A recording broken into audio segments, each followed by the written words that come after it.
जमीन व जमा तुम्हारे लिए, मकीनो मकान तुम्हारे लिए, चुनीनो चुना तुम्हारे लिए, बने दो जहां तुम्हारे लिए, दहन में ज़बान तुम्हारे लिए, बदन में हिजाब तुम्हारे लिए, हम आए यहाँ तुम्हारे लिए, उठे भी वहाँ तुम्हारे लिए, सबा वो चले के बाग भले, वो फूल खिले के दिन हो भले, लिवा के तले सना में खुले की ज़बान तुम्हारे। जिंदाबाद जिंदाबाद, बहुत अच्छे, जिंदाबाद। अल्लाह वाह वाह। अल्लाह सलामत रखे उन नौजवानों को जिनकी नजर में आज भी मदीना रहता है, आज भी मदीना रहता है। ये सब जानते हैं दुनिया में क्यों आए हैं, क्या करने आए हैं, और दुनिया से जाने के बाद क्या होना है, ये भी सबको पता है। अब ये कोई इतनी बारीक बात नहीं कि जो किसी की समझ में नहीं आए। हम दुनिया में हमेशा रहने के लिए नहीं आए, हम दुनिया में चंद सांसें गुजार के जाएंगे, और वो मुद्दत बचपन में पूरी हो जाए या जवानी में पूरी हो जाए, या अल्लाह वक्त दे तो बुढ़ापे तक ये सांसें चलें, ये उसकी मर्जी पर मौकूफ़ है।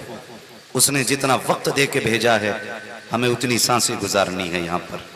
लेकिन लाजिम यह है कि इन सांसों को कैसे गुजारा जाए, ये ज़िंदगी कैसे गुजारी जाए, ये सबसे ज़्यादा अहम बात है। नौजवानों, आज जो दौड़ लगी है ना एक से आगे एक होने की, तो इसमें कोई मज़ा नहीं है। हमने अमीरों के जनाजे भी देखे हैं, हमने गरीबों के जनाजे भी देखे हैं। कब्र सबकी एक जैसी होती है। किसी अमीर की कब्र में सोने के तार नहीं लगाए जाते, किसी गरीब को यूं ही गड्ढा खोद के नहीं डाला जाता।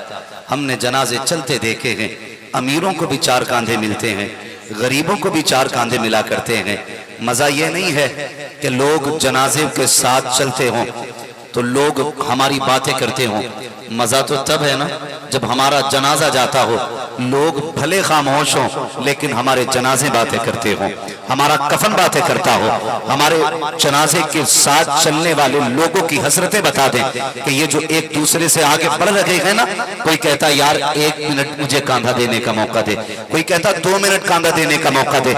ये सब जानते हैं अमीर को भले कसरत से लोग जनाजे में कांधा देने के लिए आ जाए, ये दौर बदलता जा रहा है।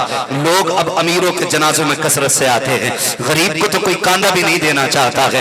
हाँ शाहिद, बख्याल ये कीजिएगा किसी अमीर के जनाजे में अगर ये सोच के आप आए हैं कि प्रधान था, मुखिया था, जमींदार था, तो ये तो आप जानते हैं और दुनिया को ये दिखा रहे हैं कि ये जमींदार का जनाजा है, ये प्रधान का जनाजा है। लेकिन ये किसका जनाजा जा रहा है? अल्लाह की रहमतों से छुपा हुआ नबी है, उसके फरिश्ते भी जान लगे हैं ये किसका जनाजा है। अमीर के जनाजे में भीड़ बदर अतमाती है, लेकिन जानते हो उसको कांधा देने में लोग इतना फख्र महसूस नहीं करते जितना गरीब और नेक के जनाजे को कांधा देने में लोग फख्र करते हैं। कई बार तो ऐसा देखा है कि भीड़ तो कसरत से अमीर के जनाजे में, लेकिन कोई कांधा देने के लिए आगे नहीं बढ़ता है। लेकिन कोई ऐसा गरीब कि जो मर फाके से गया हो लेकिन उसकी नमाज कज़ा नहीं होती थी, मरा तो गरीबी की बुनियाद पर है, लेकिन कभी उसने हराम के लुक़मे नहीं खाए। ये समाज जानता है ये फटे लिबास में दुनिया से गया है, लेकिन किसी का पसीना, किसी का खून बहा करके उसने लुक़मे नहीं खाए। सबको पता है ये चटनी खाता था लेकिन रब का शुक्र अदा करता था। ऐसे बंदे का जनाजा उठता है तो कारी भी आगे बढ़ के कांधा दे रहा है, आलिम भी आगे बढ़ के कांधा दे रहा है, पीर भी आगे बढ़ के कांधा दे रहा है। आज बताओ तो सही, जिसके जनाजे में चल रहे हो इसे तो पेट भर के खाना तक नहीं मिला, जिसके जनाजे के लिए कंधे के लिए लगा हो इसे तो आज तक कपड़ा पहनने में असर नहीं हुआ। तो सब समाने हाल से कहेंगे ये तो इसकी ज़ाहिरी हालत है कि कपड़ा फटा पहनता था, लेकिन बातनी निगाहों से देखो फरिश्ते दुआएं देते जा रहे हैं, रहमतें बरसती जा रही है। इसके जनाजे की बरकत बता रही है कि ये बदकार का नहीं नेकोकार का जनाजा जा रहा है। और बताया गया है जब कोई नेक के जनाजे को पढ़ लेता है अल्लाह उस नेक के सदक़े में हर पढ़ने वाले को भी अपने करम से जन्नत देता है। तकबीर, नारे रिसालत, उलमाए अहले सुन्नत, नारे तकबीर, नारे रिसालत। अल्लाह माफ फरमाए। माशाअल्लाह माशाअल्लाह। आज कहते हैं जदीद दौर है, जदीद दौर है, पुरानी सोच से नहीं नई सोच से रिश्ते होंगे। अब तो मुसलमानों में भी रिश्तों में अंगूठियां पहनाई जा रही हैं, बेगैरती की इंतहा हो गई। एक बेंच पे लड़की और लड़के को बैठाया जाता है, अंगूठियां पहनाई जाती हैं। ओ भाई सुनो तो सही, पूछो इन उलमा से, जब तक निकाह ना हो क्या इसका इस तरह इसको छूना जायज है? मुझे बताया जाए। अमीरों ने कौम को तबाह करके रख दिया, अमीरों की शौक ने कौम का बेड़ा गर्क करके रख दिया है। और जिम्मेदारी उलमा, कि मौलवियों से कौम नहीं सुधर रही। अल्लाह। मौलवी का काम बताना है, किसी का गला पकड़ के मनवाना मौलवी का काम नहीं है। और कहते मौलवियों ने बेड़ा गर्क कर दिया। बेड़ा मौलवियों ने गर्क नहीं किया है, दिल के पपोले चल उठे सीने के दाग से, इस घर को आग लग गई घर के चिराग से, जरा सी दौलत क्या आ गई, बेटी को आम लोगों के सामने ला के बैठा दिया। क्या बात है कि रिश्ता हो रहा है, अंगूठी पहनाई जानी है। जब अंगूठी पहनाई जाती है चंद बेगैरत तालियां बचा देते हैं, रिश्ता पक्का हो गया है। और यार ये बेहयाई को दूर करो, हया वाले कैसे लोग थे, तुम रिश्ते में ला करके बेटियों को सबके सामने नंगा कर देते हो। हया वाले ऐसे ऐसे लोग हैं, कितने शादी के कार्ड आते हैं कि बेटियों का नाम तक उन कार्डों पे नहीं होता है। आप दुख्तरे नेक अख्तर लिखने के बाद बाप का नाम डाल दिया जाता है। पूछो कभी इन लोगों से, तुमने कार्ड में बेटी का नाम क्यों नहीं डाला? क्या गैरत आती है हमारी बेटी का नाम गैर महरम की नजर में जाए, ये गैरत वाले बाप की गैरत को गवारा नहीं। वाह वाह वाह, जिंदाबाद। क्या बात है, वाह वाह वाह। मरना नहीं है हमें, मरना नहीं है, लाके खड़ा कर दिया, अंगूठी पहनाई जा रही है, इतना पतला कपड़ा टांगा जाता है तो उस पर्दे की आड़ से सब कुछ नजर आता है। हाँ, साफ छुपते भी नहीं, सामने आते भी नहीं, खूब पर्दा है कि चिलमन में छुपे बैठे हैं। भाई कौन सा तरीका है ये? मुसलमानों का तरीका है? नहीं, मुसलमानों का तरीका ये नहीं है, इस्लाम का तरीका ये नहीं है कि जरा से टके भर की दौलत आ गई है तो शरीयत के कानून को पसे पुष्ट डाल दोगे। ओ भाई है कोई जो ये कहे कि नहीं मुझे मरने के बाद अपनी मर्जी से जाना गाड़ी में लेट के, मैं पहले नहा लूंगा, मुझे गुस्ल नहीं करना मरने के बाद? है किसी में खसाबी? जब तुम रिश्तों के टाइम पे शरीयत को पमाल करते हो तो मुझे बताओ कोई चाहेगा किसी मरने वाले का जनाजा कोई शराबी पढ़ाए? बोले जोर से, चाहेगा कोई? हर बंदा ये चाहता है कोई ऐसा शख्स खड़ा हो मुसल्ले पे आके कि कब्र में जाने से पहले उजालों का इंतजाम हो जाए। हर शख्स की यही ख्वाहिश होती है, यही मकसद भी होता है कि कब्र में जाने से पहले बख्शिश का इंतजाम हो जाए। अगर तू इतना निडर है, तुझे खौफ नहीं है अल्लाह का, तो फिर कह के मर के मेरे जनाजे की नमाज नहीं होनी है। मर कह के कि कोई मेरे जनाजे की नमाज मत पढ़ना, नहीं कह सकते ना, क्योंकि वहां फिर सबको औकात याद आ जाती है, सबको औकात याद आ जाती है। इस तरह रिश्ते करते हैं हम। मेरे भाई सोच तो सही, अल्लाह सलामत रखे इस घराने को जिसने बेटे की शादी पे हुजूर के नाम की महफिल सजाई है। और अल्लाह हमारी कौम के हर जवान को यह फिक्र अता करे कि वो अपने निकाह के मौके पे हुजूर की बातें करे। सुभान अल्लाह। ये हर नौजवान की फिक्र होनी चाहिए। और मैं तो ये सोचता हूं ये भी एक किस्म का जिहाद है कारी साहब, ये भी एक किस्म का जिहाद है। जबकि दुनिया डांस के डीजे के आगे उसकी थाप पर कूद रही हो, हमारे नौजवान की नस ऑटोमेटिक फड़कने लग जाए डीजे की आवाज सुन के, ऐसे माहौल में निकाह के मौके पे हुजूर का जलसा, कितने लोग बातें करेंगे, कहेंगे एक ही टाइम आता निकाह का, उसमें भी तुमने जलसा कर लिया। आज तो कम से कम खुल के मौज हो जानी चाहिए थी। ओ भाई निकाह एक बार होता है, फिर मौत भी तो एक ही बार आती है। निकाह तो फिर भी आप एक वक्त में शरीय एतबार से 4 कर सकते हैं, एक वक्त में 4 कर सकते हैं, यह के बाद दीगरे तो आप सैकड़ों भी कर सकते हैं। एक वक्त में 4 बीवियों से ज्यादा नहीं रख सकते, लेकिन एक वक्त में 4 जमाना हो इस तरीके से सैकड़ों आप कर सकते हैं। लेकिन मरना एक बार है, मरना एक बार है। जरा समझो तो सही, गौर करो मेरे भाई, बुरा मानने की जरूरत नहीं है। हम ही में से कुछ लोग खड़े हो जाते, कहते हैं छोड़ यार जलसा, डीजे बजा ले। इमाम साहब ने कई जगह पाबंदी लगाई कि अगर डीजे लाए तो 5000 का दंड पड़ेगा। ऐसे ऐसे बेगैरत 5000 पहले देके कह रहे डीजे बजाने दो। 5000 ले लो हमसे, लेकिन डीजे बजाने दो। 5,000 दे दिए, डीजे बजाया। क्या खरीदा तुमने? जहन्नम।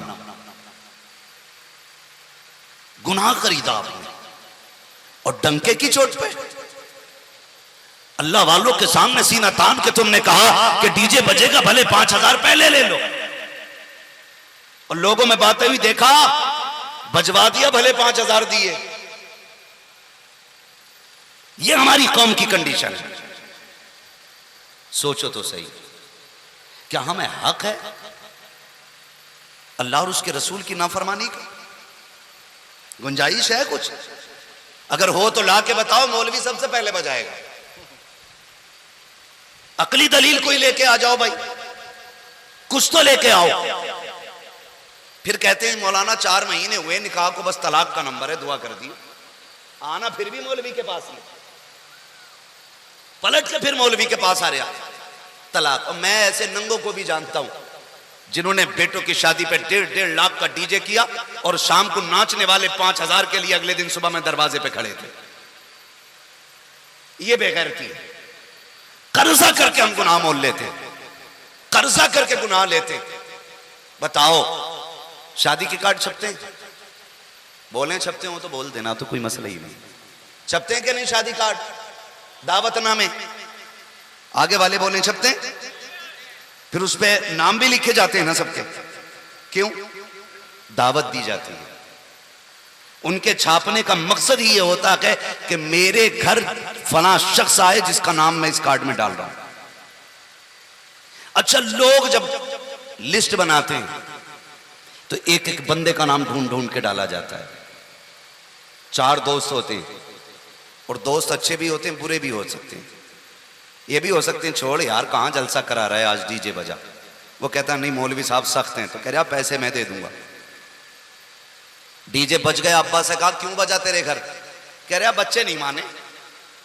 अच्छा आप ये बताइए, रिश्ता बाप की मर्जी से हुआ है कि अपनी मर्जी से? बोले बाप की मर्जी से हुआ ना। वहां तो बेटा मान गया था, डीजे में बेटा क्यों नहीं माना? पता चला अब्बा की तरफ से भी ढील की। वो भी सोच रहा था 2-4 मिनट हम भी देख लेंगे, क्योंकि बुढ़ापे में ये भी आंखें सेकना चाह रहा था। इसके कानों में भी रसगुल्ला था। कहता बच्चे नहीं माने। और बच्चों से कहो क्यों भाई, तुम क्यों नहीं माने? कि मेरे दोस्त नहीं माने। अब दोस्त ढूंढते रहो। एक दोस्त से पकड़ो कि मैं थोड़ी हूं, वो तो फना है, मैं थोड़ी हूं, वो तो फना है। ये कह के अपनी बात एक दूसरे के ऊपर डालते रहते हैं। गौर से सुने आप, मुझे बताएं, जब लिस्ट बनती है मेहमानों की तो चंद घर के जिम्मेदार लोग बैठते हैं, और उसके बाद एक कॉपी में पहले लिस्ट बनाई जाती है। खालू का नाम, मामू का नाम, सारे रिश्तेदारों का नाम, फिर दोस्तों अहबाब का नाम, मिलने वालों का नाम, जितने लोगों को दावत जानी थी सबका नाम डाल दिया जाता है। फिर उसके बाद बार बार वो लिस्ट पढ़ी जाती है। कोई रह जाता है तो बताया जाता है फलां रह गया है, फलां रह गया है, इसका भी डालो, इसका भी डालो। यहां तक कि अगर कोई नाराज होता है कहते हैं इसका भी डालो। कहते हैं खालू नाराज हैं, तो वो 2-4 जो बैठे होते दाएं बाएं के कहते हैं कोई मसला नहीं, हम मना के ले आएंगे। फिर भी जबरदस्ती उनका नाम पड़ जाता है कि राजी किया जाएगा, बेटे की शादी है यार, चला जाएगा तो तेरी नाक थोड़ी कट जाएगी। कहा ठीक है, लिख दो नाम। मैं आपसे पूछना चाहता हूँ, आपने सैकड़ों लिस्टें देखी होंगी दावत वालों की जिनको आप बुलाना चाहते हैं, मुझे बताएगा क्या किसी की शादी की लिस्ट में सबसे ऊपर मदीने वाले का भी नाम लिखा गया था? क्या किसी ने अपने मेहमानों की लिस्ट में हुजूर का नाम लिखा के नहीं? आप कहेंगे हुजूर का नाम कैसे लिखा जाना है, आका को कैसे बुलाया जाएगा? मुझे बता तो सही, तूने रिश्तेदारों को कैसे बुलाया? का सीधी सी बात है, जिसको बुलाना था मैंने कार्ड भेज दिया, वो चला आया। मैंने कहा जो नाराज था का उसको जाके मना लिया। मैंने कहा फिर हुजूर को क्यों नहीं बुलाया? तो हुजूर को कैसे बुलाया जाना है? मैंने कहा जैसे तूने खालू के नाम कार्ड लिखा था, राना के नाम कार्ड लिखा, एक कार्ड मदीने वाले के नाम का होना चाहिए था, मेरे मुस्तफा के नाम का कार्ड होना चाहिए था। का उनको कैसे दावत देनी है? मैंने कहा तूने समझा नहीं है, तूने खालू को बुलाने के लिए खानदान वालों का सहारा लिया, रिश्तेदार जो रूपे हुए थे उनको मनाने के लिए जिम्मेदारों का सहारा लिया। अगर हुजूर को बुलाना चाहता था तो छोटी सी बात थी, एक कार्ड हुजूर के नाम लिखता और हुजूर को बुलाने के लिए एक ऐसी महफिल सजा के बैठ जाता। खुदा की कसम ये सारे रिश्तेदार मदीने वाला तेरी शादी को पहले आके चला। सुन्नते मुस्तफ़ा कॉन्फ्रेंस उलमाए अहले सुन्नत मसलके आला हजरत नारे तकबीर नारे रिसालत। वाह वाह वाह। जिसे राजी करना था उसे नाराज कर बैठे, डीजे लगा के, गाने बजा के। दादी भी खटिया पे पड़ी है, चला नहीं जाता, क्या नमाज पढ़ ले, करी घुटने काम नहीं करते। और जब रस्म होती है ढोलक की तो 4-5 नालियां तो ऐसे कूद जाती है जैसे 18 साल का जवान कूद गया। हाँ, और गीत चलते हो ना, गीत हटेगी नहीं। इशा पढ़ लेकर के टिपता ही नहीं, इसकी आंखें काम छोड़ जाती है इशा बाद, हाथ पैर काम छोड़ जाते। मेरी मां, मेरी बहन, मेरी बेटी, कान खोल के सुन, मरने के बाद कोई और काम नहीं आना है, सिर्फ आमीना का लाल काम आना है, सिर्फ हुजूर काम आएंगे और कोई काम नहीं आएगा, कोई बचाने वाला नहीं होगा। जिसे राजी करना था उसे नाराज कर बैठे डीजे लगा के। मुझे बताओ तो सही, गाने बजाओगे तो हुजूर आएंगे? बोले हैं, जोर से बोले हैं, आएंगे हुजूर। डीजे बजेगा तो आएंगे हुजूर, डांस होगा तो आएंगे हुजूर, और हुजूर की महफिल सजी होगी तो आएंगे हुजूर। सुना है आप हर आशिक के घर तशरीफ लाते हैं, मेरे घर में भी हो जाए चरागा, चरागा, थोड़ा जिंदा दिली के साथ, चरागा या रसूल अल्लाह। ओ भाई, इन गानों ने ना हमें हुजूर से दूर कर दिया, इन तमाशों ने ना हमें हुजूर से दूर कर दिया। और जो चीज हुजूर से दूर कर दे, मुसलमानों को उसके करीब रहना चाहिए। सारे बोले हैं नहीं रहना चाहिए ना, नहीं रहना चाहिए ना, फिर क्या करना चाहिए? तो सुने, ख्वाजा बाबा फरीदगंज शकर रहमतुल्लाह तआला अलैह, बड़े पाए के बुजुर्ग।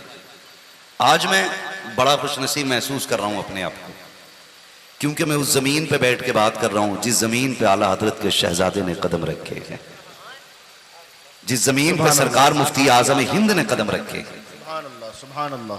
और आपके इलाके में सरकार मुफ्ती आजम हिंद आए हैं, उसकी बरकतें आप मस्जिद में जाएं तो महसूस करेंगे। मस्जिद का नाम भी नूरी मस्जिद है। अल्लाह इस बस्ती को सलामत रखे, इन नौजवानों को सलामत रखे। अल्लाह वालों से मोहब्बतें करना ये बरेलवियों की पहचान है, ये बरेलवियों की पहचान है।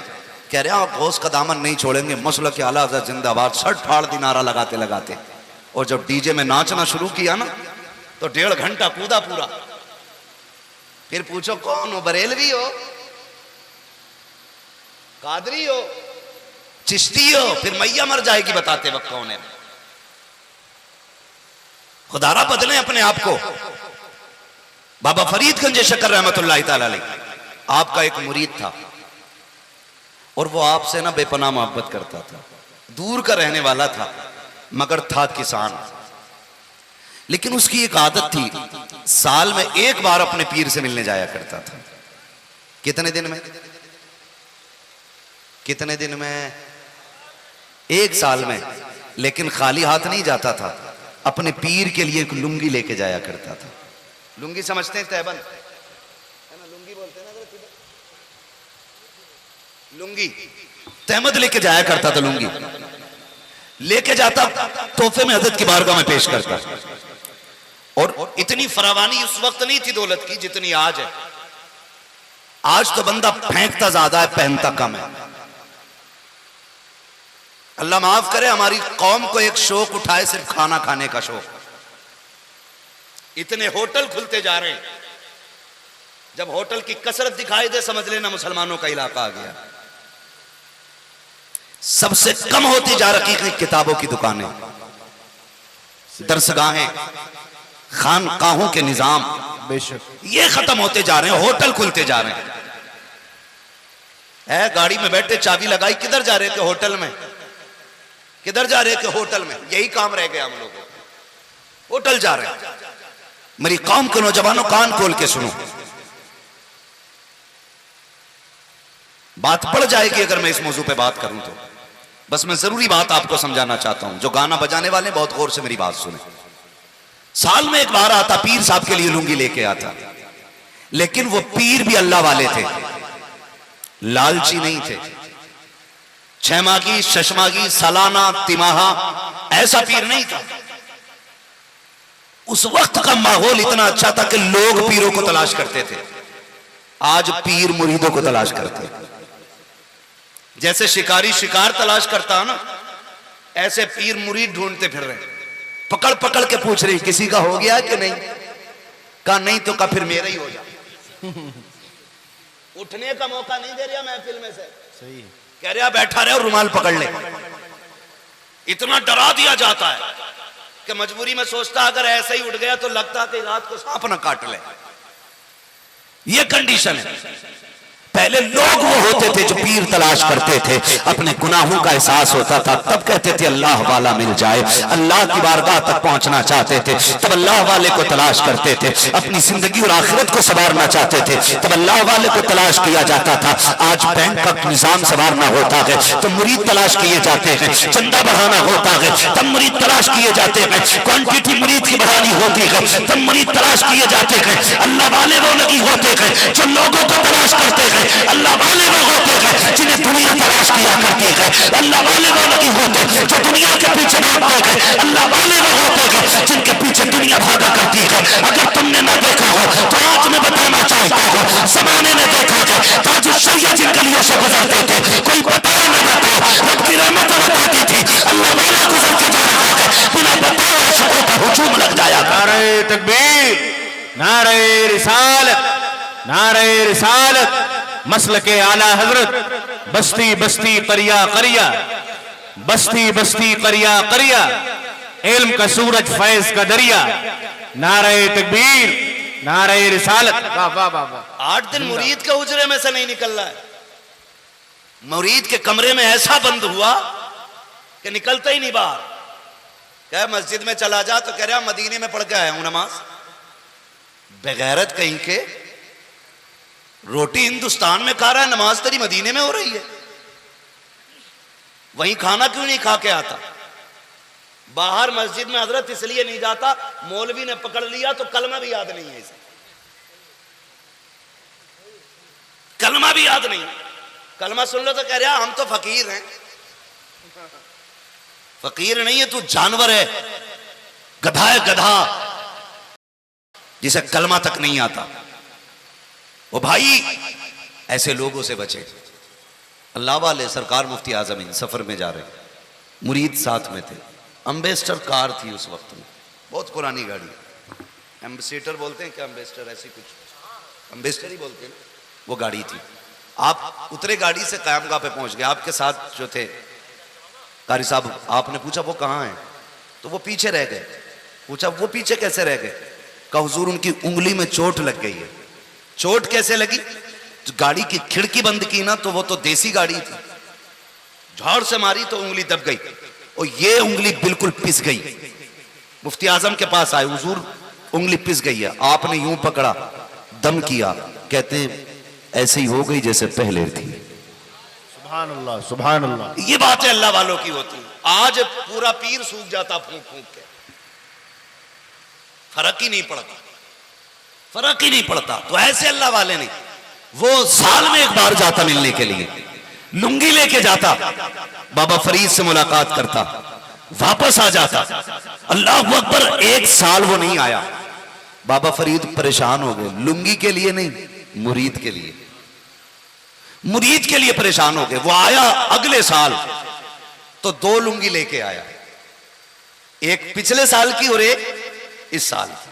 2 साल में पहुंचा था, लुंगी लेकर के आया, बाबा फरीद की बारगाह में जाके पेश कर दी। हजरत ये 2 लुंगी लेकर के आया हूं, एक इस साल की है और एक गुज़श्ता साल की है। बाबा फरीद उसकी तरफ निगाह उठा के कहते हैं यार बताना पिछली बार क्यों नहीं आया था? कहता हुजूर इस बार तंगी बढ़ गई थी, लुंगी नहीं खरीद पाया, इस वजह से सरकार में नहीं आ पाया था। खाली हाथ आने की हिम्मत नहीं होती थी, इसलिए मैं नहीं आया, क्योंकि लुंगी खरीदने के पैसे नहीं थे और मैं खाली हाथ नहीं आना चाहता था। बाबा फरीद ने लुंगियां ली उनमें आग लगा दी। जब आग लगी तो वो तड़प गया। हुजूर कीमती लुंगी है, अच्छी लुंगी है, सरकार बताएं पसंद नहीं आई क्या? फरमाने लगे नहीं, बात ये नहीं है। कहा हुजूर फिर आग क्यों लगा दी? फरमाने लगे तू नहीं समझा, तू लुंगी की वजह से पिछले साल नहीं आया। कहते मैंने आग इसलिए लगाई है, जो चीज यार को यार से दूर कर दे ऐसी चीज को आग लगा देनी चाहिए। जो चीज महबूब को मरीब से दूर कर दे उस चीज को आग लगा दो। तो नौजवानों, अगर लुंगी की वजह से मरीब बाबा फरीद से दूर हुआ,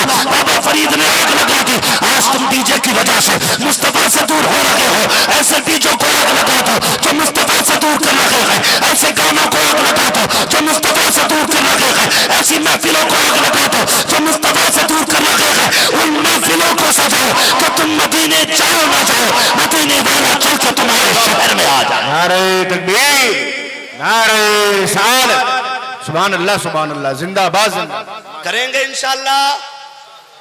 शादी पे हुजूर की महफिल सजेगी इंशाअल्लाह। सारे बोले इंशाअल्लाह।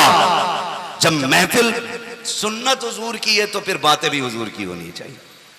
निकाह किसकी सुन्नत है? जोर से, हुजूर की सुन्नत है।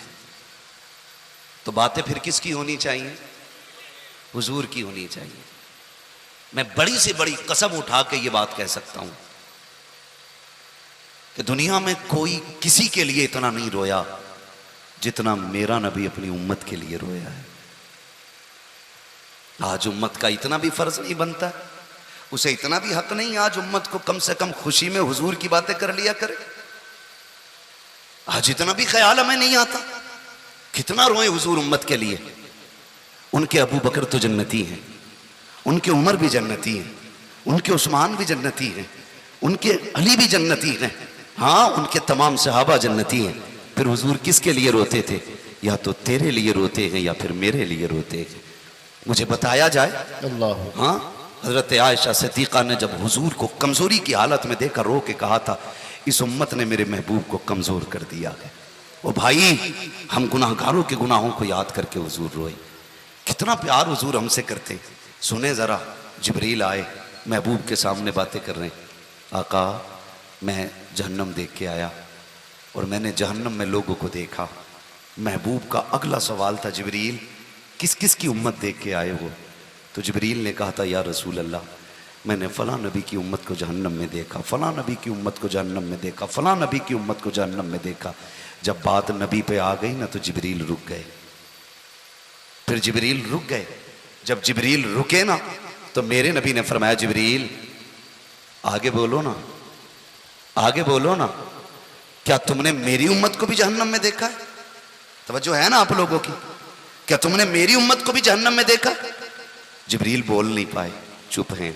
क्यों? जानते मेरा महबूब अपनी उम्मत से सबसे ज्यादा प्यार करता है। सबसे ज्यादा मेरे नबी अपनी उम्मत से प्यार करते हैं। अगर मैं हुजूर के सामने उम्मत का तज़किरा करूंगा ना, महबूब रो देंगे, महबूब रो देंगे। और जिब्रील इसलिए नहीं बोल रहे थे कि महबूब के आंसू गवारा नहीं है रब को, इसलिए जिब्रील चुप है। महबूब फरमाते हैं, जिब्रील बोलो ना, मेरी उम्मत को भी देखा? एक ठंडी सांस लेके कहने लगे, या रसूल अल्लाह, मैंने आपकी उम्मत को भी जहन्नम में देखा है। बस इतना सुनना था। हुजूर उठे और उठने के बाद ना फिर चले। मदीने वाले बताते 3 दिन तक फिर महबूब का पता ना लगा। 3 दिन तक मदीने शरीफ में हुजूर का पता ना लगा। बुरा ना मानिएगा, घर का एक जिम्मेदार चला जाता है ना तो घर वीराना हो जाता है। माँ बाप बाहर चले जाएं शादी में, बच्चे फोन करके कहते हैं, अब्बा कब आओगे? घर वीराना लगता है। माँ ना हो ना घर में कितनी बड़ी भीड़ क्यों ना हो, बच्चों का माँ के बगैर जी नहीं लगता है। अगर हमें माँ बाप इतने प्यारे हैं तो सहाबा को रसूल पाक कितने प्यारे होंगे। सहाबा को रसूल पाक कितने प्यारे। आज उम्मती के इश्क का आलम यह है, हमने महबूब को देखा ना की है, हमने हुजूर को अपनी आंखों से नहीं देखा है, लेकिन फिर भी इश्क इतना है। अगर उनके नाम पे जान देने की बात आ जाए, हुजूर का एक उम्मती सबसे अगली सब में खड़ा हो जाएगा। यह हुजूर के इश्क की बात है। और यार, अगर बिन देखे इश्क का ये आलम है तो फिर अबू बकर के इश्क का आलम क्या होगा? उमर के इश्क का आलम क्या होगा? उस्मान के इश्क का आलम क्या होगा? अली की मोहब्बत का आलम क्या होगा? और फिर खुद उनके जिगर का टुकड़ा खातून जन्नत, उनके इश्क का आलम क्या होगा? और वो हसनैन जो कंधे पे खेलते थे, उनके इश्क का आलम क्या होगा? सहाबा कहते गए, एक नहीं दो नहीं 3 दिन हो गए महबूब नजर नहीं आए। अब मस्जिद नबी सोनी सोनी लगती है, मस्जिद में जाते हैं मेहराब खाली देखते हैं, आंसू निकल आते हैं, सुफा पे जाके बैठते हैं, चबूतरा खाली नजर आता है तब भी आंसू निकल आते हैं। महबूब को देखे बगैर अब दिल बेकरार है, हर जगह तलाश किया गया, मुस्तफा का पता न लगा। हुजूर के एक सहाबी हजरत उमर से बातें करते हैं, क्या किया जाए, का बस्ती तो ढूंढ ली है, एक एक घर का पता लगा लिया है, चलो जंगल में तलाश किया जाए। जंगल की तलाशी की बारी आई, हुजूर के एक सहाबी तोड़े जंगल में मुस्तफा को दीवानों की तरह तलाश कर रहे हैं। आज हमें सुभान अल्लाह कहते हुए मौत आती है, मौत ऐसे सुनते हैं जैसे मैयतों के सामने कोई मरसिया पढ़ा जा रहा हो। और यार जब हुजूर का जिक्र हुआ करे दीवाना बात बोलने लग जाया करो, इसलिए कि उनके इश्क का कमाल है, जिस सीने में उतर जाता है उसे दीवाना बना दे। नारे तकबीर, नारे रिसालत, सुन्नते मुस्तफा कॉन्फ्रेंस, उलमाए अहले सुन्नत, मुसलमानान अहले सुन्नत, मसलके आला हजरत हजरत अल्लामा मुफ्ती हम्माद रजा साहब किबला, नारे तकबीर, नारे रिसालत। सुने जरा कान खोल करके, डीजे बजाते हो तुम्हारी मर्जी है, क्या करना है तुम जानो, हद तोड़नी है शरीयत की या कायम रखनी है, ये फैसला खुद करके जाइएगा। हम ख्वाब में आके आपको नहीं समझाएंगे, आपकी शादी में आके कलाई नहीं पकड़ी जाएगी, आपको रोड पे जलील नहीं किया जाएगा, आपको चौक में खड़ा करके जूता नहीं मारा जाएगा। सिर्फ बताने के लिए आए हैं ताकि मेरे नबी का पैगाम एक एक बंदे के सीने तक पहुंच जाना चाहिए। अल्लाह अकबर, कान खोल करके सुनना। वो सहाबी जंगल की तरफ गए, मुस्तफा को तलाश कर रहे हैं। एक चरवाहे से जाके पूछा, बता यार तूने मेरे महबूब को देखा हो तो बता तो सही। उसने कहा, कौन तुम्हारा महबूब है, मैं तो नहीं जानता हूँ, कुछ पहचान हो तो बता। अब गुलाम की पहचान देखे कैसे बयान कर रहा है, कहता जब मेरे महबूब चलते गए तो रहमतें बरसा करती है, वो बोलते हैं तो लबों से फूल झड़ा करते हैं, निकाहें उठती है तो मुर्दों को जिंदगी मिल जाती है, तो लफ्ज बोल देते हैं तकदीर बन जाया करती है। अदाएं चलने की देखो, कुरान की आयतें बन जाती है, वो लेट जाता है तो कुरान की तफसीर बन जाती है। ऐसे को देखा है कि मैंने तो नहीं देखा, लेकिन अलबत्ता इतना पता है आज 3 दिन हो गए हैं इसी जमीन पे बकरी चराने आता हूँ, वो जो सामने वाली गार देख रहे हो उसमें कोई शख्स रो रहा है और इस दर्द के साथ रोता है कि उसकी आवाज सुनने के बाद मेरी बकरियां चलना छोड़ देती है। लेकिन हैरत की बात है, जब तक वो रोया करता है मेरी बकरियां उसके साथ आंसू बहाया करती है। ताज्जुब ये होता है, न खाती है न पीती है, लेकिन दूध रोजाना से ज्यादा दिया करती है, हर दिन से ज्यादा दूध देती है। सहाबी समझ जाते हैं और न हो ये मेरे महबूब का पता होगा। दौड़ करके गार के अंदर गए, मेरे नबी को जाकर देखा, सजदे में सर के रोते जा रहे हैं, रब्बे हबली उम्मती, रब्बे हबली उम्मती, ये सदाएं दे रहे हैं। आका करीम की बारगाह से उठे, उल्टे पैर तो पहुंचे, अबू बकर मुस्तफा का पता मिल गया है, उमर मुस्तफा का पता मिल गया है। जब सहाबा इकराम को पता चला कि आका करीम का पता मिल गया है, सारे बेकरार होकर के गार की तरफ आए हैं। आका करीम की बारगाह में सिद्दीक अकबर भी खड़े हैं,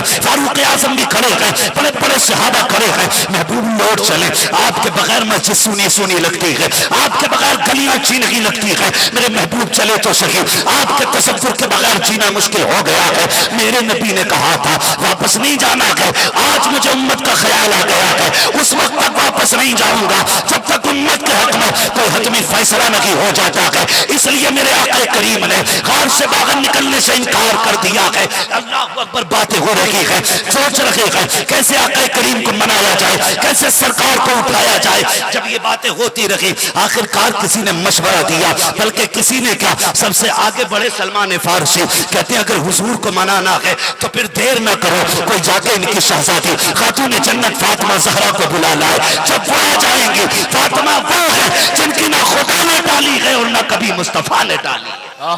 सुभान अल्लाह, सुभान अल्लाह, जिंदाबाद जिंदाबाद, नारे तकबीर, नारे रिसालत, उलमाए अहले सुन्नत, नारे तकबीर, नारे रिसालत। तवज्जो है आप लोगों को, तवज्जो है, जरा कह दें या रसूल अल्लाह। अल्लाह सलामत रख के कहा जाओ कोई खातून जन्नत को बुला लाओ। हजरत सलमान फारसी, कौन सलमान, जिसके लिए मेरे नबी ने कहा था सलमान मेरे घर वालों में से है। सलमान फारसी दौड़े, खातून जन्नत के दरवाजे पे गए, सैयदा बाबा का पता मिल गया है, बेटी है, बेकरार हो गई। बेटी बेटी होती है। बेटियां बाप का दुख बर्दाश्त नहीं कर पाती, और ना ही बेटी बाप बेटी का दुख बर्दाश्त कर पाता है। बहुत गौर से मेरी बात सुनिएगा। आज जो ये तलाक की शराम होती जा रही है ना, खुदारा रोको इसे। तुम्हारे 3 जुमलों से एक नहीं कई जिंदगियां बर्बाद होती हैं, कई जिंदगियां बर्बाद हो जाती हैं, और तुम अपनी अना की खातिर किसी की बेटी का जीवन हराम करते हो, बच्चों का जीवन हराम करते हो, और साथ में ना बच्ची के बाप का जीवन हराम कर देते हो। खुदारा बंद करो इस शराब को। अपनी अना की खातिर किसी बाप पर बेटी का बोझ ना डालना, मत डालना, इसलिए कि बाप को 9 बेटियां बोझ नहीं लगती हैं, बाप को 10 बेटियां बोझ नहीं लगती हैं। बाप को सबसे ज्यादा बोझ तब लगता है जब बेटी हाथ में तलाक का कागज लेके घर आती है। दौर बदला नहीं। पहले जब तलाक होती थी बाप रातों रात खुदकुशी कर लेता था, वो कहता था नहीं सुबह समाज को मुंह क्या दिखाऊंगा। आज बदनसीबी देखे हमारे मुआशरे की, बाप कोर्ट में खड़े होकर कहता नहीं जी तलाक लेने आया हूं बेटी के लिए। धूप नहीं पड़ जाती बाप पे जो खड़े होकर के बेटी की तलाक की बात करता है? शर्म नहीं आती है? कल जब किसी की बेटी को तलाक होती थी, कई कई दिन तक घर में खाना नहीं बनता था। आज भाई खड़े होकर तलाक का दावा कर रहा है, और इज्जतें उछाली जा रही हैं कोर्ट में। इज्जतें, वकील मजे ले लेके पूछते क्यों दे रहे हो तलाक? कहता मैंने फला के साथ इसे देखा था। बात यहां खत्म नहीं हो जाती, फिर और हिंदी की चिंदी की जाती है। फिर यह पूछा जाता था किस हाल में थी, कपड़े थे कि नहीं थे, कंडीशन क्या थी, सूरत क्या थी। बेटियों की इज्जतें उछाली जाती हैं। तुम्हें पता है बेटियों की इज्जतें कितनी कीमती होती हैं? खुदारा तुम्हारे एक गलत फैसले की बुनियाद पर कितनी बेटियों की इज्जतें कोर्ट कचहरी में उछाली जाती हैं। क्या हिसाब दोगे अल्लाह की बारगाह में खड़े होकर के? और बेटियों से भी गुजारिश करूंगा, बात बात पे कहती है तलाक दे के देखा, ऐसा फसाऊंगी कोई बचाने वाला नहीं मिलेगा। झूठा इल्जाम लगा करके शौहरों को जेल में डालने वाली बेटियां, तुम्हें गैरत आनी चाहिए। शौहर को फंसाने के लिए कितने वकीलों की जूतियां उठाती हो, कितनी कोर्टों में सलील रुस्वा होती हो, कितने लोगों के धक्के खाती हो, कितनी लोगों की जी हुजूरी करती हो, तब जाकर के तुम्हें मंजिल मिलती है। दावे के साथ कहता हूं मेरी बहन, जितनी तू वकीलों की जी हुजूरी करती है, गहरे की जी हुजूरी करती है, काश तूने इतनी जी हुजूरी अपने शौहर की कर ली होती। खुदा की कसम दुनिया में भी जन्नती हो जाती, आखिरत में भी जन्नती बनती। जिंदाबाद जिंदाबाद जिंदाबाद जिंदाबाद। बहुत अच्छे, माशाअल्लाह। कौन समझाए हमारी कौम को? बहुत अच्छे, वाह वाह मेरी बहन, वाह वाह वाह। जितने तलवे वकीलों के छाटती हो, इतनी देर तुम शोहर के तलवे छाटो। खुदा की कसम ये तुम्हें ताज बना के रखेगा, ताज बना के, हाँ ताज बना के रखेगा। मगर हालात ऐसे, इज्जतें उछाली जा रही हैं। कोर्ट के अंदर बीवी शोहर पे इल्जाम लगा रही है, शोहर बीवी पे इल्जाम लगा रहा है। वो कहती है इसके गैरों से ताल्लुकात है, वो कहता मेरे नहीं इसके गैरों से ताल्लुकात है। और हम इसे कहते हैं देखा मेरा वकील जीत रहा है। बेगैरत डूब के मर जाना चाहिए। तू जीत के भी हार गया है, तू जीत के भी हार गया है। किसी को जलील कर देना यह जीत नहीं होती है, किसी को इज्जतें दे देना यह सबसे बड़ी जीत होती है। सुभान अल्लाह। बुरा ना मानिएगा। आज समधी समधी को पछाड़ने के चक्कर में बेटे की जिंदगी बर्बाद कर देता है, बेटी की जिंदगी दांव पे लगा देते ताकि मैं अपनी समधी से ऊंचा रहूं, मेरी मूंछ नीचे ना आए। समाज क्या कहेगा? गैरत कर। क्या तेरी इज्जत मदीने वाले से ज्यादा बड़ी है? क्या तेरी बेटी खातून जन्नत से ज्यादा शान वाली है? क्या तेरा बेटा मौलाए कायनात मौला अली से बड़ा है? यार हमारी तो सुबह का भी पता नहीं, हमारी तो शाम का भी नहीं पता, हमारे तो सजदों का भी नहीं पता कबूल होते कि नहीं होते, हमारे तो रोजों तक का पता नहीं। इसलिए कि इफ्तार भी कराते हैं तो तमाशा बना के कराते हैं। यहां तो नमाज भी पढ़ते तो जब तक मस्जिद से निकल के 4-5 को जलील ना कर ले, हमें एक वक्त की नमाज में मजा ही नहीं आता है। कबूल हो रही है ऐसी नमाजें, अल्लाह ही जानता है कैसी गुजरती है। और भाई सुने, इज्जतें कैसी बजाई जाती है। फिरोज नामी एक बादशाह गुजरा है, तवज्जो है ना, थके तो नहीं है अभी, मेरा वक्त पूरा हो चुका है, लेकिन अगर आप साथ हैं तो मैं आगे चलूं। जरा कहते हैं रसूल अल्लाह। हाँ, सुनना चाह रहे हैं ना, सुनना चाह रहे हैं तो जरा हाथों को झंडा बना के कहें या रसूल अल्लाह। माशाअल्लाह, अल्लाह सलामत रख के। मेरा एक भाई बहुत दूर खड़ा है, उसने वहां से हाथ उठाए। आप कुर्सी पे बैठे हो, अल्लाह का शुक्र अदा करो। मैं उन लालों को सलाम करता हूं जो खड़े होकर हुजूर की बातें सुन रहे हैं, और उनसे मशवरा है मेरा, जब घर जाना ना तो माँ के तलवे चूमना, बाप के हाथों को चूम के कहना आप दोनों की परवरिश का कमाल था। सबने बैठ के हुजूर की बातें सुनी, हमने खड़े होकर हुजूर की बातें सुनी थी, है ना। तो आप जो बैठे ना तो कम से कम बैठने का हक अदा करने। जरा कहते हैं या रसूल अल्लाह। फिरोज नामी बादशाह, समझे, अल्लाह करे ये बात आपके जहन में उतर जाए, मैं समझाना चाहता हूं। फिरोज नामी एक बादशाह गुजरा है। एक दिन वो अपने महल की छत पे खड़ा, उसने पीछे झांक के देखा ना, नजर पड़ गई कि पीछे वाले मकान की छत पे एक खूबसूरत खातून अपने बाल सुखा रही थी। नीचे उतरा, उसने अपने एक वजीर को बुलाया, बुला के कहा ये पीछे वाला मकान किसका है? कहा हुजूर ये आपके वजीर का है, वजीर खास का है। कहा वो छत पे कौन खातून है? कहा उसकी बीवी होगी। उसने कहा इतनी खूबसूरत, हमारे पड़ोस में इतनी खूबसूरत खातून और हमें खबर नहीं। उसने कहा जल्दी से खत लाओ। उसने लिखा कागज पे खत, और वजीर को बुलाया, उससे कहने लगा ये खत लो और फलां बादशाह के पास ही मेरा पैगाम लेके जाओ। उसे उसको उलझाना था, घर से निकालना था वजीर को। खत लिया, दे दिया, वजीर को कोई खबर नहीं, जल्दी जल्दी घर गया। बादशाह से कहा मैं सुबह होते ही घर से निकल जाऊंगा। सुबह उठा, सामान्य सफर तैयार किया और सफर पर रवाना हो गया। इधर ये घर से निकला, उधर बादशाह को खबर हो गई कि वजीर जा चुका। बादशाह वजीर के घर आया और अभी आके ही बैठा था कि ये कुछ दूर पहुंचा, इसे ख्याल आया यार जिस काम से जा रहा था वो चीज तो मैं घर भूल आया। क्या? खत। खत तो तकिए के नीचे रह गए। ये वापस पलटा, जब वापस आया तो खबर हो गई बादशाह को कि वो वापस आ गया। बादशाह जूते छोड़ करके दबे पैरों से दूसरे रास्ते से महल में चला गया। अब वजीर था, इसे बादशाह के जूतों की तो खबर थी ना, पहचान थी, जूते रह गए। जब जूते पड़े देखे बादशाह के तो वजीर की आह निकल गई। उसने बादिल ना खास्ता घर में कदम रखा, बीवी से कुछ नहीं कहा, खत उठाया, वापस सफर पर रवाना हो गया। हुआ क्या था, जैसे ही बादशाह घर में आया, वजीर की बीवी ने बादशाह को आते देखा, गर्दन झुक गई। कहा सरकार आप? कहा हां। कहा किस लिए आए हो? कहा आज तुम्हारे घर पे मेहमानी करने के लिए आए, आज तुम्हें हमारी खिदमत करनी है, हमें खुश करना है। तो जानते हो वजीर की बीवी ने क्या कहा?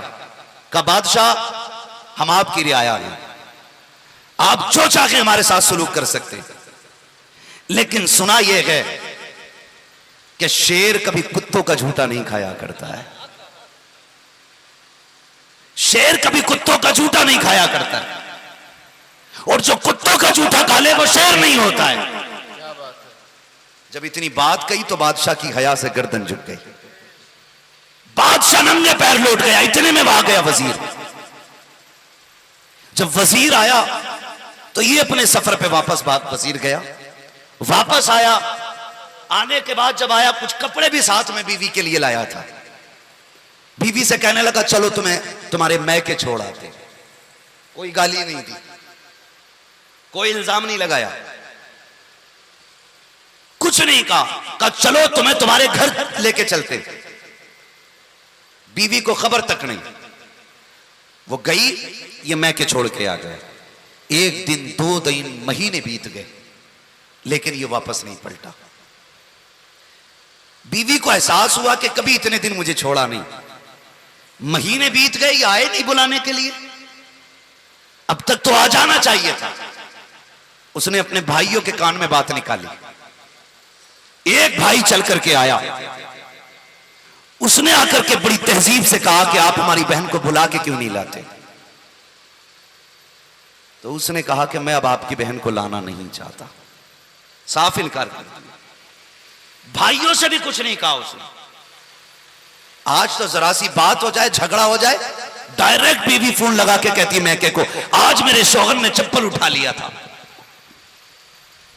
इस वजह से सबसे ज्यादा तलाकें हो रही हैं। आज डांटा है अम्मा मुझे, आज मुझे गालियां दी हैं। बात बात पे घर वालों को फोन करके बेटियां बताती हैं। अभी झगड़ा खत्म नहीं होता, कुछ तो इतनी 420 होती हैं, झगड़े के बीच में ही फोन लगा के जेब में डाल लेती हैं। जितनी शौहर गालियां दे रहा है वो सारी अब्बा सुन रहा है उधर। भाई किसी की भी बेटी को गाली दोगे तो बाप को बुरा लगेगा कि नहीं? लगेगा कि नहीं? बोले, लगेगा कि नहीं? लगेगा नहीं?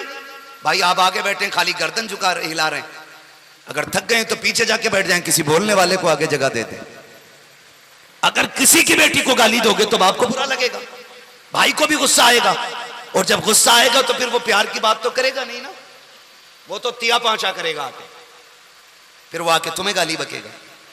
तो बहन बेटी से मेरी इतनी गुजारिश है, चूंकि शादी का प्रोग्राम है इसलिए ये पैगाम जिंदगी का दे के जा रहा हूं, कितना भी झगड़ा शोहर से हो जाए, कभी मैके वालों से बात ना करना, उसकी खबर मैके वालों को ना देना। आज डांटा है, मारा है, आज गुस्सा है ना, कल प्यार भी यही करेगा।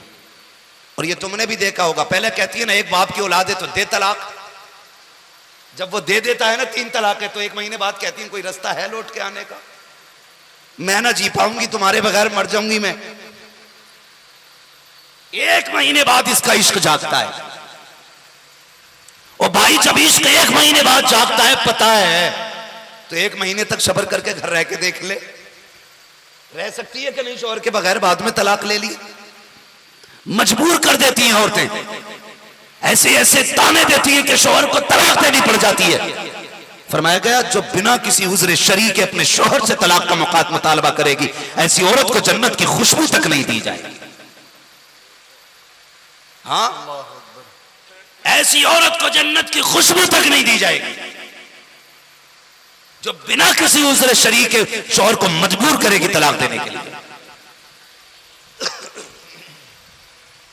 उसने जलील नहीं किया, आके सीधी बात की, बुला के नहीं लाना, कहा नहीं, कहा हम दावा करेंगे काजी के दरबार में, कहा कर दो। भाइयों ने जाकर मुकदमा कर दिया, फलां शख्स है, हमने अपनी बहन उसके निकाह में दी थी, 2 महीने हो गए बुलाने नहीं आया।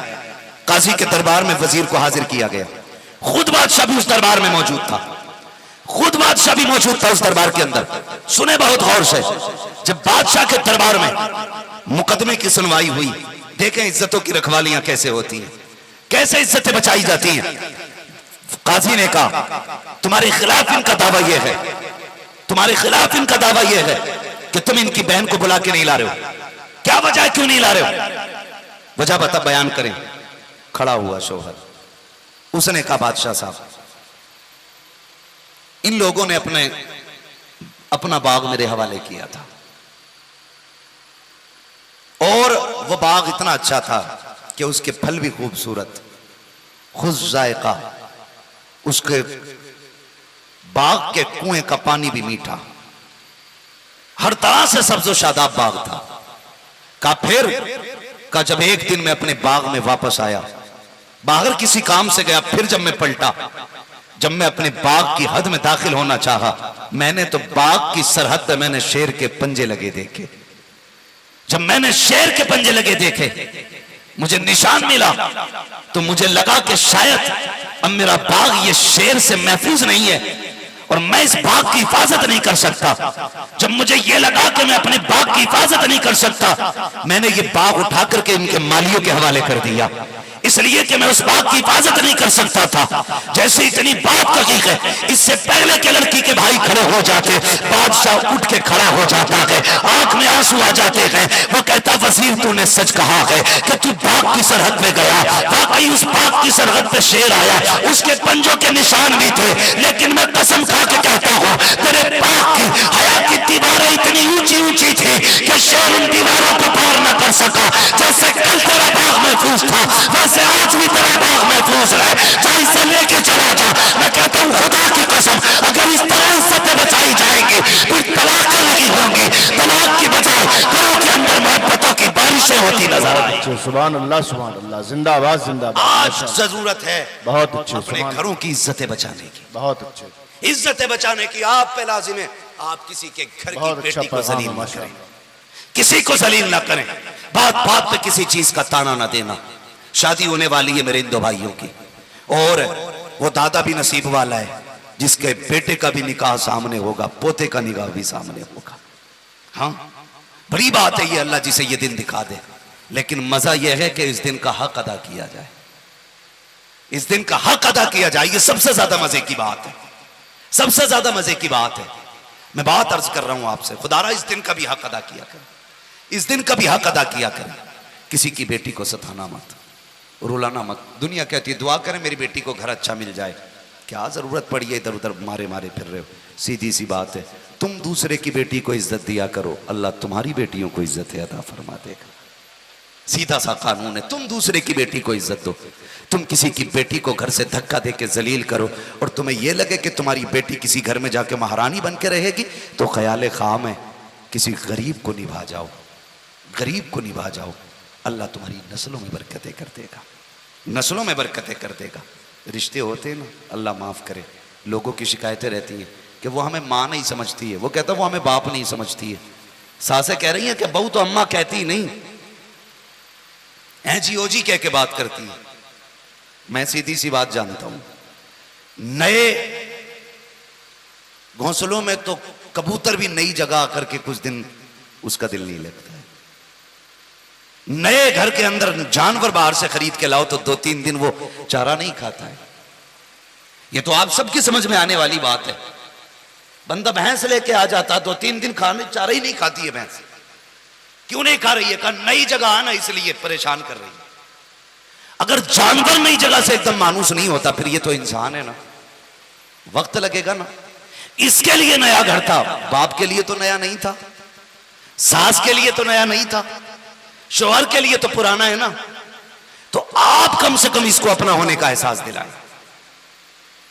आप इसे बात बात में बेटी कहा करें, बेटी कह के आवाज दिया करें। इसके साथ वो सलूक करें जो अपनी बेटी के साथ करते थे। तेरी बेटी झाड़ू मार कर लेट जाती है, वो कहती है अम्मी सर में दर्द है, तो तू खाना बनाने उठ जाती है। और बहू पूरे घर की सफाई करके खाना बना के लेट जाए, कहती बहू इतनी जल्दी लेट गई, अभी खाने के बर्तन नहीं धुले तूने। वो कह देती सर में दर्द है, तो कहती नाटक कर रही है। तेरी बेटी का दर्द दर्द होता है, पराई बेटी का दर्द दर्द नहीं, नाटक होता है। फिर कहते हो हमारे घर में झगड़े खत्म नहीं हो रहे। सीधी सी बात है साहेब, तुम दूसरे की बेटी को अपनी बेटी समझो, यह तुम्हें आके अपने माँ बाप की तरह समझने लग जाएगी। ताली एक हाथ से नहीं बचती है, दोनों हाथ से बचती है। हजरत उमर फारूक आजम आधी दुनिया का बादशाह है, आधी दुनिया का बादशाह। हालात ये हैं हजरत ससुर के, जैसी आती है ना बहू घर में, और ससुर आता सलामी करने के लिए बेगैरत, वहीं कुर्सी डाल के बैठता, तो बजाय इसके के बात खत्म कर दे, मुबारकबादियां दे, दुआइयां जुमले बोले, और उसके लिए प्यार के जुमले बोल के उठ जाए। कह रहा शुक्र है जी जंग जीत गए,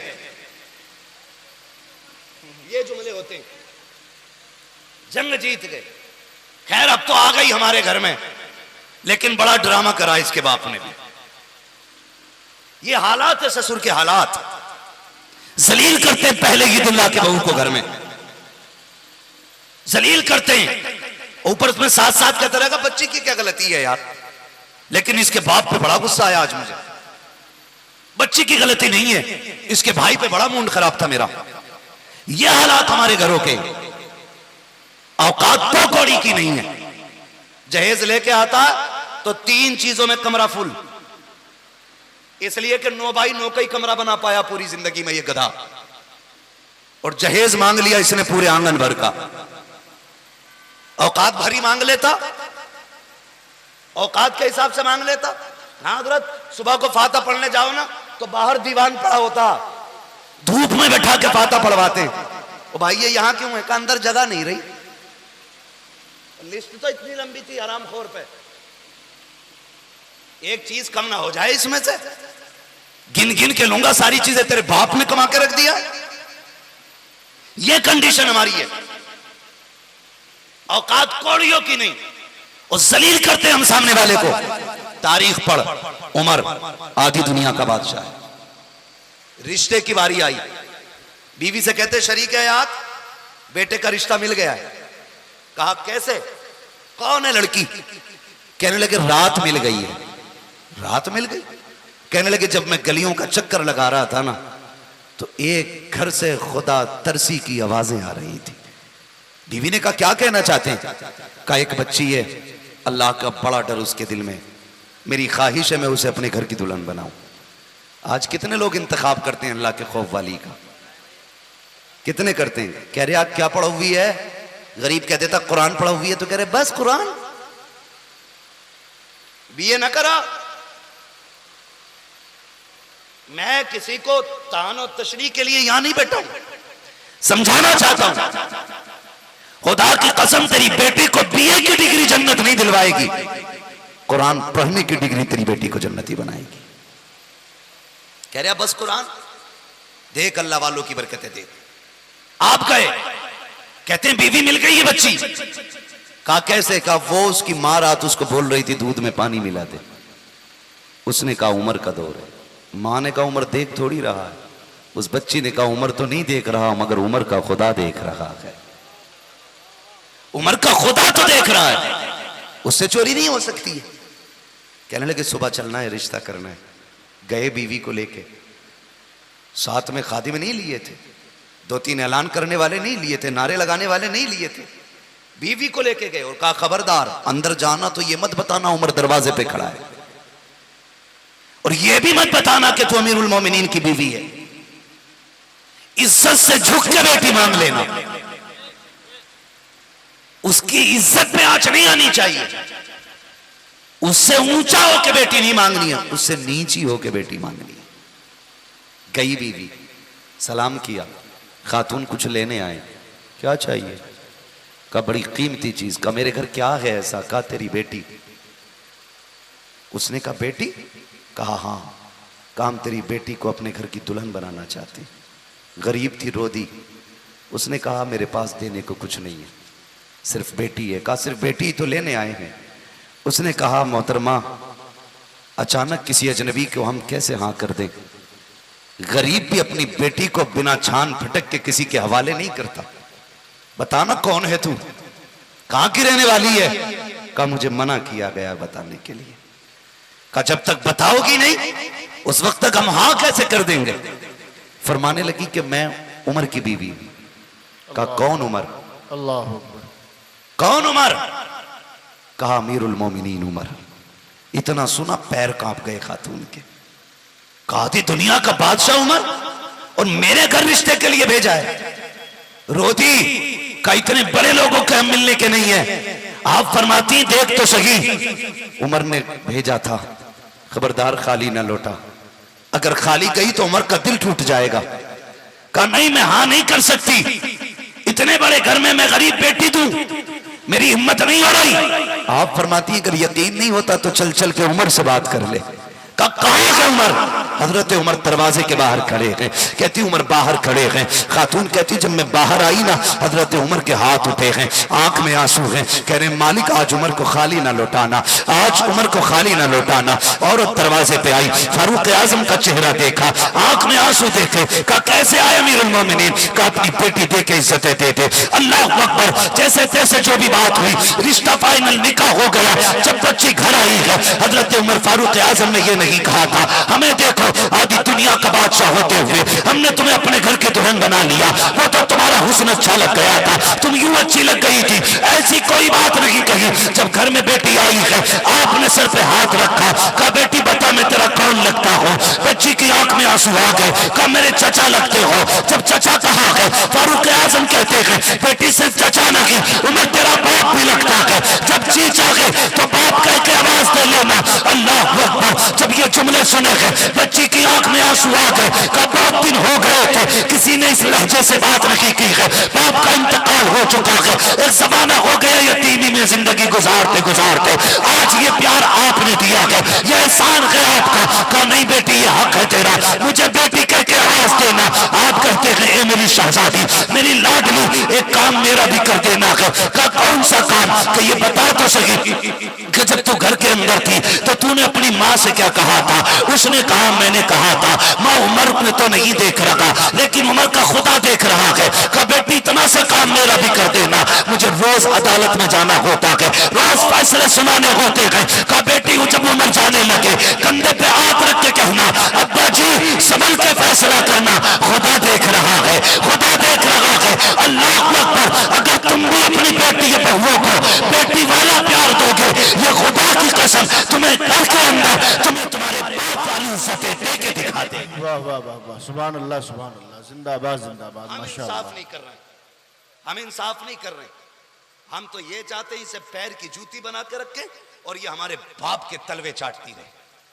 खुदारा घर बदलें, अपना तरीका बदलें। अपना घर बदलने का मतलब ये नहीं है अब्बा को छोड़ के लखनऊ में घर बना ले जाके, बीवी को लेके दुबई मुंबई चला जाए, ये मतलब नहीं है इसका।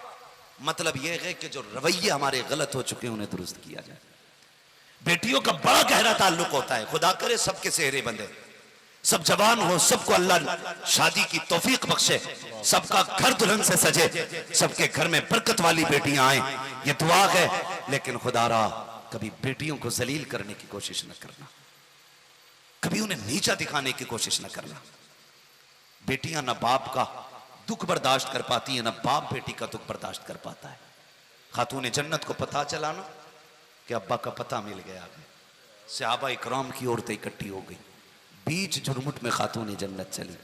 एक हाथ में हसन का हाथ है, दूसरे हाथ में मेरे हुसैन का हाथ है, लेके चली, दौड़ती गई, गार में पहुंची, पूरा गार खाली है।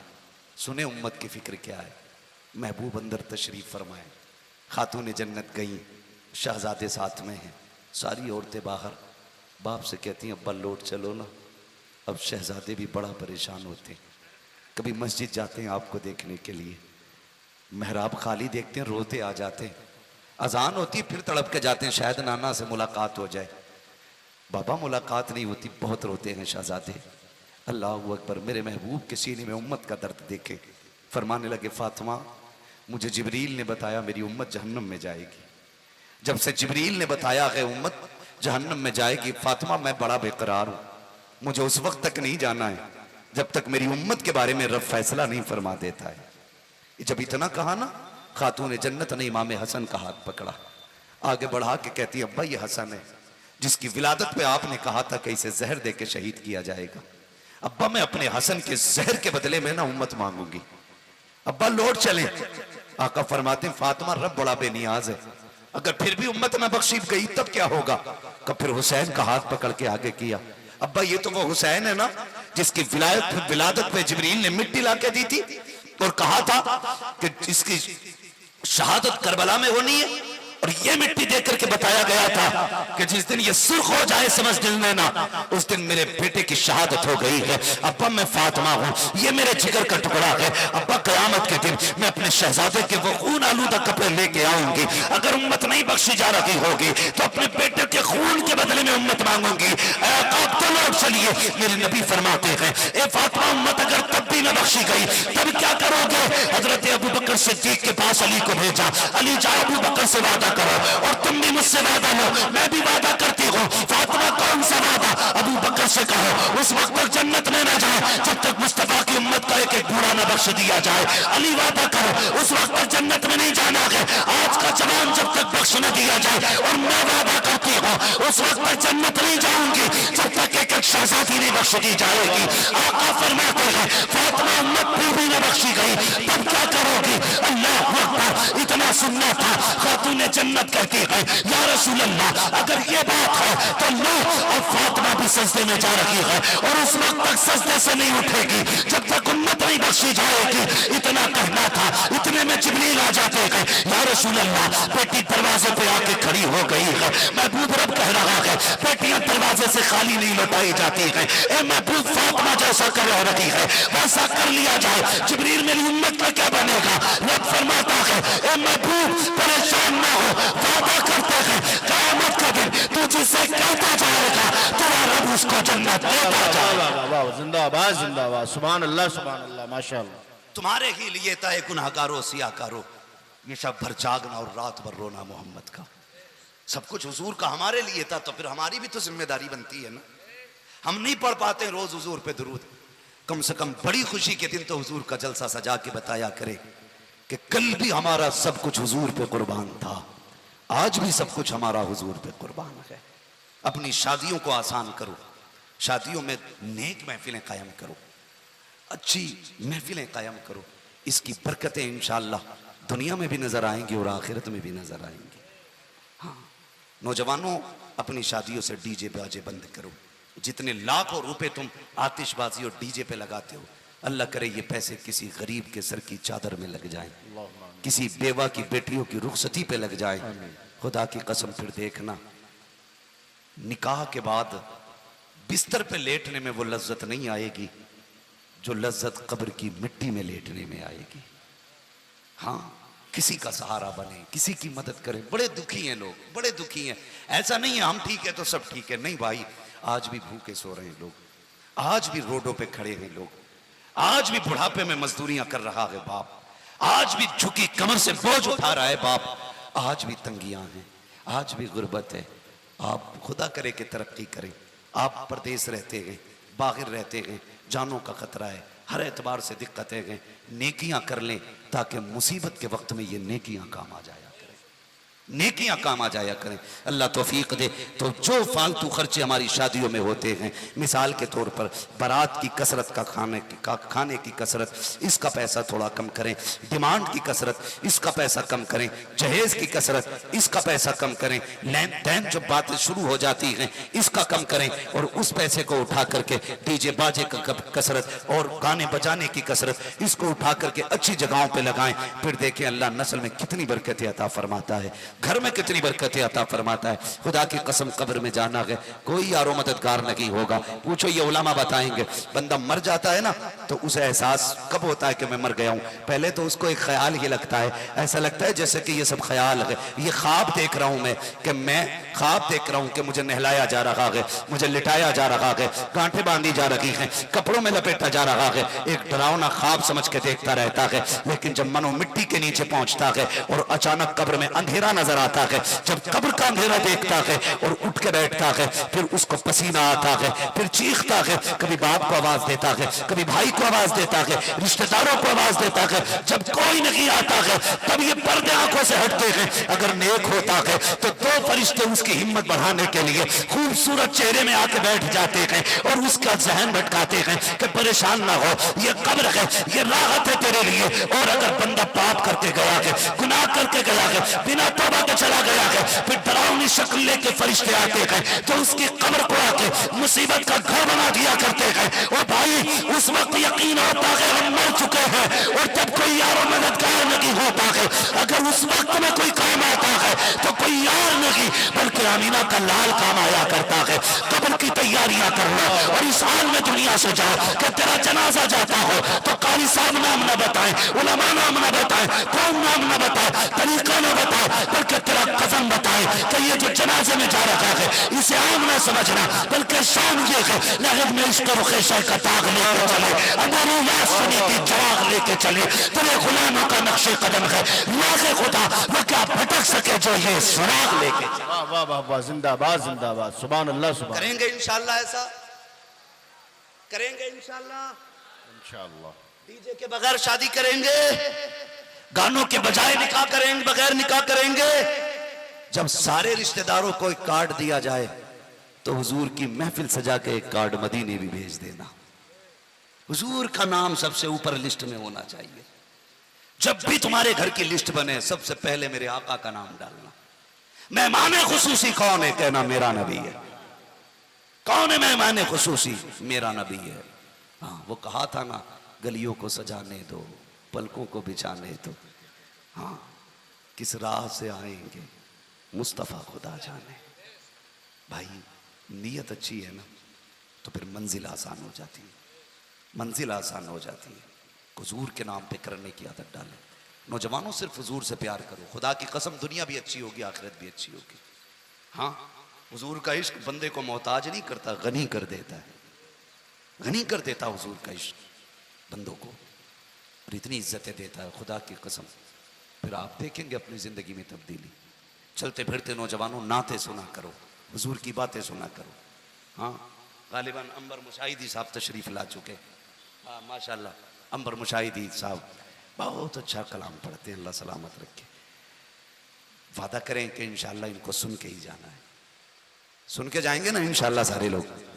हाँ, अगर किसी को अशद ज़रूरत है तो वो जा सकता है, मगर फिर आ जाए, फिर आ जाए। ज़बरदस्ती किसी को नहीं रोका जाना चाहिए, क्योंकि कुछ काम ऐसे होते हैं जो चल फिर के ही करने के होते हैं, तो उनमें चलना फिरना ज़रूरी है ना। तो इंशाल्लाह बैठे रहेंगे ना सारे लोग। इसलिए कि देखिए, मैं पहचानूँ ना पहचानूँ, जिसकी महफिल में बैठे हो वो हुजूर पहचान लगेगा, वो हुजूर पहचान रहे हैं। अभी आपने सीरत के हवाले से सुना, हुजूर की मोहब्बत के हवाले से सुना, अब नात हुजूर की सुनेंगे इंशाल्लाह, नात सुनेंगे। और सुन्नियों की पहचान है नात खानी, मौत भी हमसे छुड़ा सकती नहीं, कब्र में भी मुस्तफ़ा के गीत गाते जाएंगे। हाँ, क्या नाम है, नाम लिया था मैंने, शाह मोहम्मद साहब, माशाल्लाह। अल्लाह इनकी उम्र में मजीद बरकत अता फरमाए, इनके बेटे और इनके पोते को अल्लाह इस नई जिंदगी में बेपनाह कामयाबी अता फरमाए। और इन दोनों से कह के जाऊंगा, दोनों से कह के जाऊंगा, एक बात मेरी भी याद रखना, बीवी आने के बाद माँ बाप को ना भूल जाना।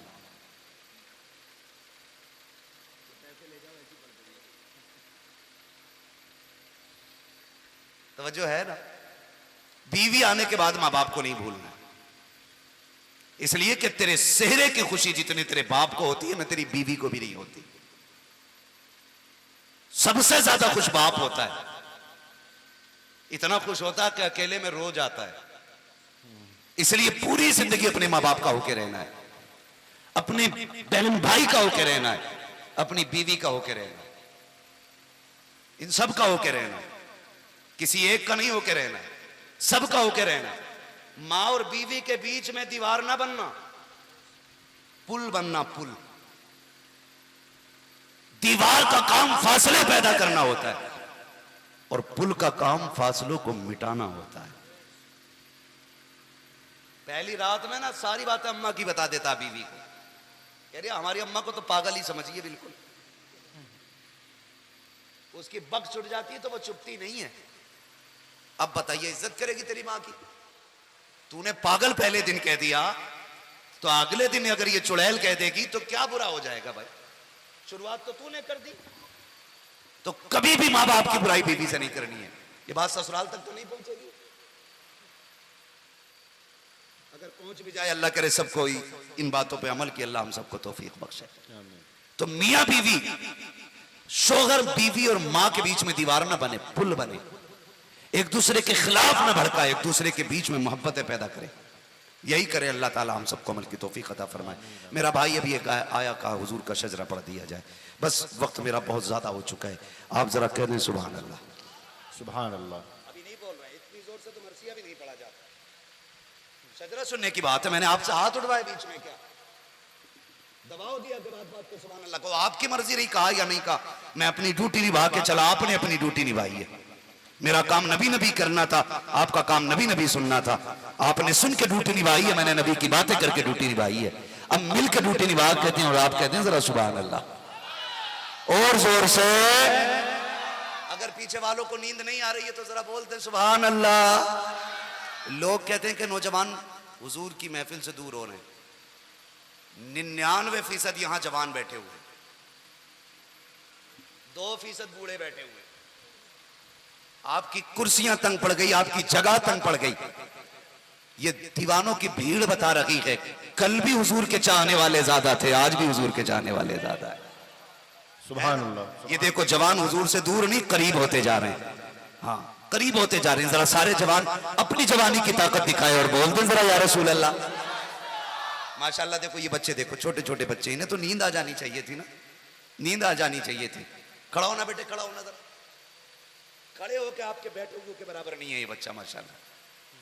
लेकिन ये छोटे छोटे बच्चे बैठे हुए, कुछ तो है ना जिसने इन बच्चों को भी आधी रात में बैठा रखा है। ये कोई और नहीं, ये मदीने वाले का इश्क है जिसने बच्चों को भी जगा रखा है ना। तो ये हुजूर का इश्क है। यहाँ कोई छोटा बड़ा नहीं। वो कहा था ये बज़्म में है, यहाँ कोताह दस्ती में है महरूमी, जो बढ़कर खुद उठा ले हाथ में मीना उसी का है। जरा कह दें हाथ उठा के या रसूल अल्लाह। जितनी जोर से हाथ उठाए अल्लाह के बंदो, आवाज भी निकाल दिया करो भाई। इतनी देर में शजरा मुकम्मल हो जाता जितनी देर में तुम्हें तैयार करना पड़ता है। मैं हाथ का इशारा करूं तो आपको बोलना जरा सुभान अल्लाह। ये वक्त मेरा नहीं, अंबर भाई का जा रहा है। हाँ, और मैं हक मारना नहीं चाहता, ठीक है जी। जितनी देर मुझसे बुलवा रहे हैं उतना ज्यादा अंबर भाई को आपको सुनना है। बोले जरा सुभान अल्लाह। मेरा जब हाथ का इशारा होगा तो समझ जाना मौलवी की सांस रुक रही है, इसे सांस लेने दें। आप सुभान अल्लाह कहेंगे आपको नेकी मिल जाएगी, मुझे सांस मिल जाएगी, बात साफ सुथरी अच्छी रहती है, ठीक है। आपके सुभान अल्लाह की आवाज के बीच में मैं सांस ले लिया करूंगा। अब जरा बोले सुभान अल्लाह। आदम के बेटे शीश, हाँ माशाअल्लाह, अल्लाह सलामत रखे। जिन्होंने हाथ उठा दिया अल्लाह आज की रात के सदक़े उन्हें हुजूर का मदीना दिखा दे। आदम के बेटे शीश, शीश के बेटे यानस, यानस के बेटे कैनान, कैनान के बेटे मैलाइल, मैलाइल के बेटे व्यारत, व्यारत के बेटे इदरीस, इदरीस के बेटे मुतवश्शित। मौलवी को घोट के मारना चाह रहे हो क्या? ये सोच रहे हो सांस ही ना ले पाए हम, बोले ही नहीं तो बोल दिया करो जरा, डंडी ना मारो जरा, बोले सुभान अल्लाह।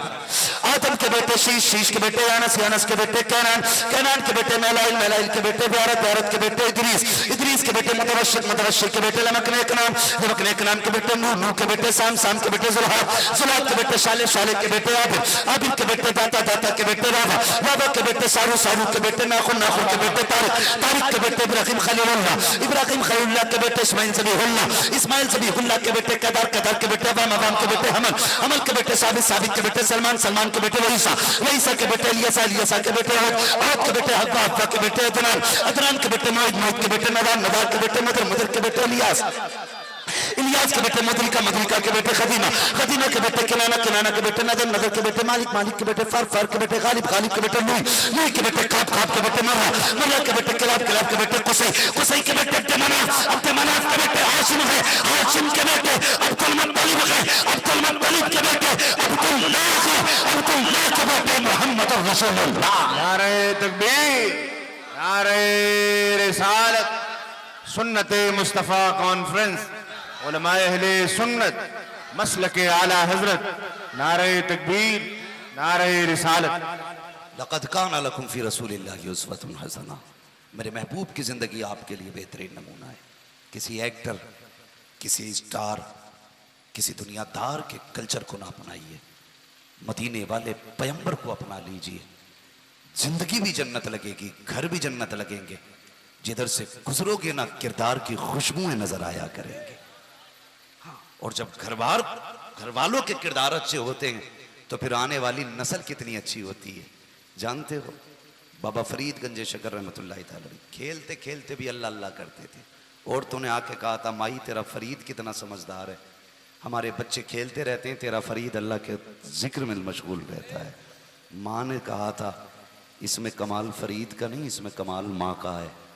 कहा कैसे? कहा मुझे याद नहीं आज तक मैंने अपने लाल को जितने दिन दूध पिया के उसने बगैर वजू के दूध पिलाया हो।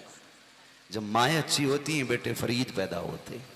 इसलिए घर बार अच्छा करें, आने वाली नस्लें अच्छी हो जाएंगी।